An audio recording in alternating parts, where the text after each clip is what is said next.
देखिए, भाजपा हो या आप पार्टी हो, ये दोनों एक ही हिस्सा है। भाजपा का अगर दूसरा हिस्सा माना जाए तो वो केजरीवाल है। ये लोग ने एक राजनीति कर ली है हिंदुओं के आस्था से खेलने की। केवल मुद्दे और जो योजना तभी क्यों आती हैं जब चुनाव होते हैं। चुनाव होने के बाद वो मुद्दे और योजनाएं ख़त्म क्यों हो जाती हैं। आज जो सबसे बड़ा मुद्दा है हमारे देश का वो है रोजगार। रोजगार पे क्यों नहीं बात कर रहे ये लोग। रोजगार पे बात कीजिए, महंगाई पे बात कीजिए। आप देख सकते हैं जब कांग्रेस की सरकार थी तो भाजपा के नेता, चाहे स्मृति ईरानी हो, चाहे इनके केजरीवाल हो, अभी हमारी सरकार में इन लोगों ने इतने हंगामे किए थे, अन्ना के साथ ही धरने तक पे बैठ गए थे, महंगाई को लेकर, सिलेंडर को लेकर सड़कों पर उतरते थे। आज क्या सिलेंडर सस्ता हो गया है। और रही लक्ष्मी जी और गणेश जी की बात, करेंसी के ऊपर हम लोग आस्था की बात करते हैं। हिंदू की आस्था से हमेशा ये लोग क्यों राजनीति करते हैं। एक मुरादाबाद में एक बंदे ने, बिरयानी बेचने वाले ने, एक कागज़ पे, अखबार पे, उस पर लक्ष्मी जी की फ़ोटो थी, उस पर बिरयानी बेची थी। उस पर आपने देखा होगा कितना बड़ा मुद्दा बना था। जब आप करेंसी के ऊपर लक्ष्मी जी, गणेश जी की फ़ोटो चिपकाएंगे, क्या वो बिरयानी वाले के पास नोट नहीं जाएंगे? क्या वो शराब के ठेके पे नोट नहीं जाएंगे? क्या ये आस्था से खिलवाड़ नहीं होगा? और अगर भगवान की फ़ोटो छपने से महंगाई पर रोक होती है, डीजल सस्ता होता है, पेट्रोल सस्ता होता है, महिलाओं की जो मार है, रसोई की मार, वो सस्ती होती, तो बिल्कुल करें। हम तो कहते समय भोले शंकर जी की भी फ़ोटो लगा दें। जो मंदिर, आप एक बात बताएं मुझे, माँ लक्ष्मी का आशीर्वाद क्या अभी नहीं मिल रहा हम लोगों को? दिवाली हमारे सबसे बड़ा त्यौहार होता है हिंदुओं का, हमारी आस्था है दिवाली के त्यौहार में। केवल फ़ोटो लगने से ही उसमें कुछ विशेष होगा? और जो उसके साथ खिलवाड़ होगा उस पर किसी ने सोचा है क्या? एक मांस की दुकान पे अगर जब वो नोट जाएगा तब क्या हमारी माँ लक्ष्मी नाराज़ नहीं होंगी? नहीं, हमें कोई दिक्कत नहीं, आप छपवाएं ना, लेकिन ये मुद्दे नहीं हैं। हमें और आपको इन चीज़ों से कोई मतलब नहीं है। आपको क्या मुद्दा चाहिए? विश्व गुरु बनना है? हम महंगाई पे बात करना चाहते हैं, हम रोजगार पे बात करना चाहते हैं। क्यों नहीं इस पे बात करते मोदी जी?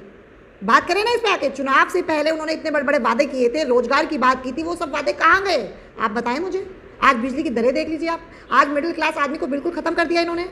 आप बताएं कहाँ से बढ़ गई? कोरोना काल के बाद जो बच्चों की जॉब में 1 लाख सैलरी मिलती थी, आज उनको वो सैलरी 50,000 रुपये सैलरी मिल रही है। अगर रोजगार बढ़ गया है तो फिर हमारी करेंसी नीचे क्यों जा रही है? आप बताएं।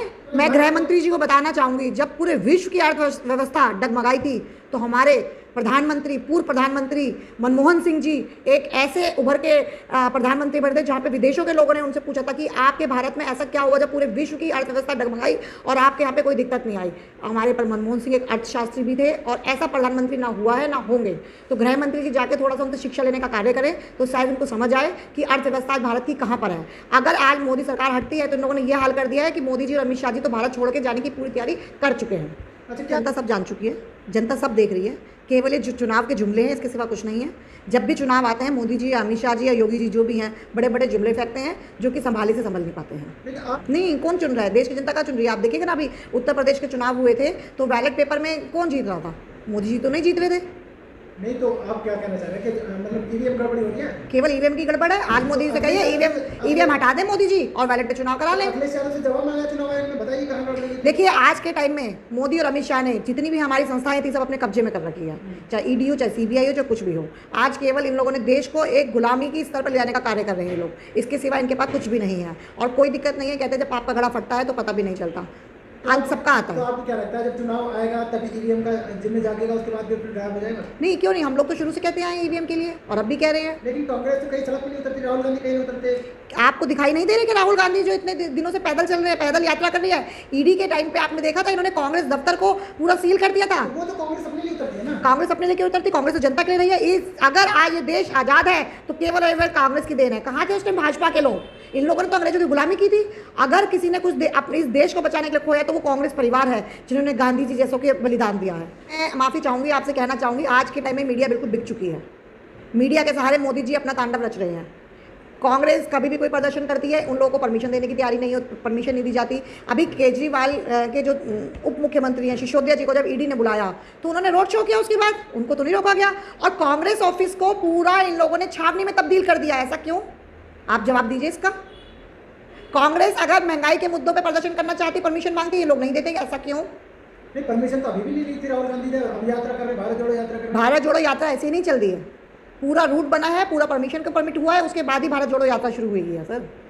तो अब 2024 के इलेक्शन में देखते हुए मेरे नेता को चुनाव से कोई वो नहीं, वो भारत जोड़ो यात्रा कर रहा है, भारत को केवल एक करने की कोशिश कर रहे हैं। जो इन लोगों ने देश के अंदर जहर घोला है उसको खत्म करने की कोशिश कर रहे हैं। क्या लग रहा है भारत जोड़ो यात्रा देश के अंदर एकता का संदेश दे रही है? पूरा दे रही है। ये तो हमने ही आम जनता से पूछी है।